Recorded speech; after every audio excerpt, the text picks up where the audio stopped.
নমস্কার বন্ধুরা, কেমন আছেন সবাই?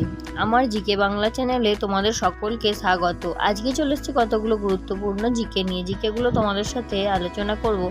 তার আগে তোমরা আমার চ্যানেলটা সাবস্ক্রাইব করে দাও। দেরি না করে চলে যাই আজকের জিকে প্রথম প্রশ্নে। মূলা খেলে কোন মারাত্মক রোগ ভালো হয়? রক্তশূন্যতা, হৃদরোগ, যকৃতের রোগ নাকি হাড় ক্ষয়? এখানে সঠিক উত্তর হবে হৃদরোগ। চলে যাচ্ছি পরবর্তী প্রশ্নে। পৃথিবীর সবচেয়ে ছোট দেশ কোনটি? ভ্যাটিকান সিটি, মোনাকো, নাইরু নাকি ঘানা? এখানে সঠিক উত্তর হবে ভ্যাটিকান সিটি। চলে যাচ্ছি পরবর্তী প্রশ্নে। কোন দেশকে বলা হয় সাদা হাতির দেশ?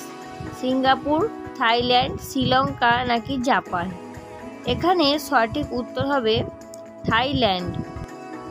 বন্ধুরা, আজকের জিকের সমস্ত প্রশ্নের উত্তর জানতে ভিডিওটা না টেনে প্রথম থেকে শেষ পর্যন্ত দেখতে থাকো এবং চ্যানেলে নতুন হয়ে থাকলে আমার চ্যানেলটা সাবস্ক্রাইব করে আমার পাশে থাকো।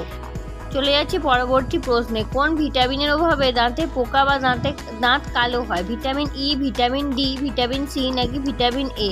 এখানে সঠিক উত্তর হবে ভিটামিন সি। যাক পরবর্তী প্রশ্নে। কোন রোগীরা ডিমের কুসুম খেলে রোগটি আরও দ্রুত বাড়ে? ডায়াবেটিস, হার্টের রোগ, কিডনির রোগ নাকি অ্যালার্জি? এখানে সঠিক উত্তর হবে অ্যালার্জি। চলে যাচ্ছি পরবর্তী প্রশ্নে।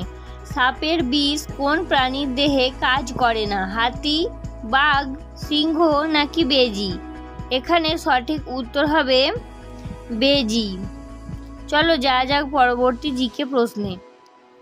কি দিলে রান্নাঘর থেকে ছোট মাছি পালিয়ে যায়?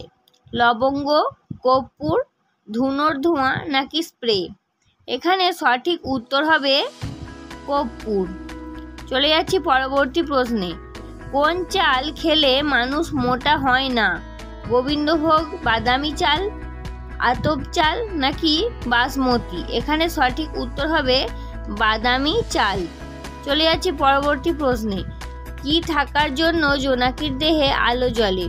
লুসিফেরিন, সোডিয়াম, মিথেন নাকি নাইট্রোজেন? এখানে সঠিক উত্তর হবে লুসিফেরিন। বন্ধুরা, আজকের জিকে শেষ প্রশ্ন তোমাদের সঙ্গে আলোচনা করব। তার আগে তোমরা আমার চ্যানেলটা সাবস্ক্রাইব করে দাও। চলে যাচ্ছি আজকের জিকে শেষ প্রশ্নে। কোন রঙের কাপে চা দ্রুত ঠান্ডা হয়? কালো, সাদা, গোলাপি নাকি সবুজ? এখানে সঠিক উত্তর হবে সাদা কাপ। বন্ধুরা, আজকের জিকে আলোচনা আমি এখানেই শেষ করছি। আজকের জিকে আলোচনা তোমাদের কেমন লাগলো তোমরা আমাকে কমেন্টে অবশ্যই জানাবে। আর এইরকমই নতুন নতুন ভিডিও পেতে তোমরা আমার চ্যানেলটা সাবস্ক্রাইব করতে একদম ভুলো না।